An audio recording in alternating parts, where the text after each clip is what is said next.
বিশেষ করে দেশের সাবেক প্রধানমন্ত্রী বেগম খালেদা জিয়া শুনেছি এখনো অসুস্থ। আল্লাহ রাব্বুল আলামিন অনেক নির্যাতন তিনি সয়েছেন, অনেক কষ্ট তিনি দেশের জন্য করেছেন।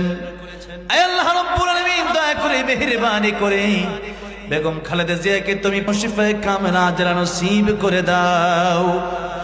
আল্লাহ রাব্বুল আলামিন যদি হায়াত না থাকে ঈমানের সাথে মৃত্যু দান করো।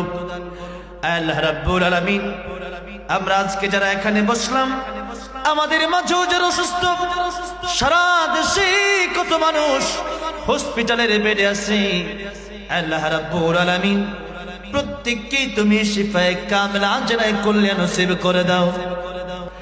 আল্লাহ রাব্বুল আলামিন এই বাংলাদেশকে তুমি ইসলামের বাংলাদেশ হিসাবে কবুল আর মঞ্জুর করে নাও। আয় আল্লাহ, বাংলার সংসদকে তুমি কোরআনের জন্য কবুল আর মঞ্জুর করে নাও।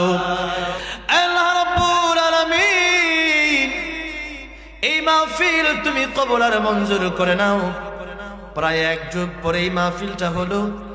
আল্লাহ, এতদিন কত মানুষ অন্ধকার কবরে চলে গেছে, প্রত্যেকের কবর তুমি জান্নাতের বাগান বানিয়ে দাও। আল্লাহ রাব্বুল আলামিন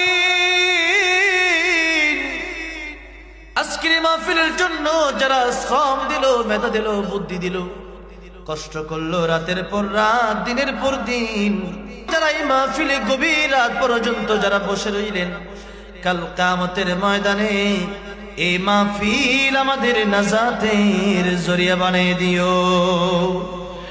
আল্লাহ রাব্বুল আলামিন আখিরে ফরিয়াদ, জানি না আজকের মোনাজাত কার জন্য জীবনের শেষ মোনাজাত, জানি না কার জন্য ইতিমধ্যে বাজারে কাফনের কাপড় চলে আসছে, জানি না কার জন্য মালাকুল মউত আজরাইল অপেক্ষমান। আয় আল্লাহ, মৃত্যুর প্রস্তুতি আমরা নিতে পারি নাই, খাঁটি মুসলমান আমরা হতে পারি নাই। আল্লাহ বলেন, ওয়ালা তামুতুন্না ইল্লা ওয়া আনতুম মুসলিমুন। মুসলমান না হয়ে কবরে শোনা উপায় নাই, উপায় নাই। আয় আল্লাহ, পরিপূর্ণ